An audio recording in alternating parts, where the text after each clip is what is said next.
எப்போதுமே சுத்தமா தான் வச்சிருப்போம். போக போக நீங்களே எங்கள தெரிஞ்சுப்பீங்க. அப்படின்னு சொல்லிட்டு 2 குருவிகளும் மறுபடியும் வாழைப்பழத்தை சாப்பிட ஆரம்பிச்சாங்க. பிறகு அந்த வாழைப்பழத்தோல அந்த வாழை மரத்து அடியிலேயே போட்டுட்டாங்க. அப்புறம் அங்கேருந்து பறந்து போயிட்டாங்க. குருவிகள்ட்ட இவ்ளோ சொல்லியும் இங்கேயே போட்டுட்டு போயிட்டாங்க. இனிமே அந்த குருவிங்க வரட்டும். ரொம்ப களைப்பா இருந்ததுனால ஒரு ஸ்ட்ராபெர்ரி மரத்தோட நிழல்ல படுத்து தூங்க ஆரம்பிச்சாங்க.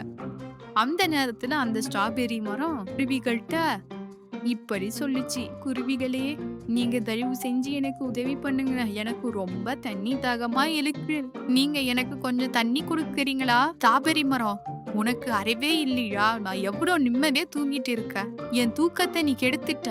ஒருத்தவங்க தூங்கிட்டு இருக்கும்போது அவங்கள எழுப்ப கூடாதுன்னு கூட தெரியாதா? ஸ்ட்ராபெர்ரி மரத்தை இப்படியே விட்டா எனக்கு கோவம் தீராது.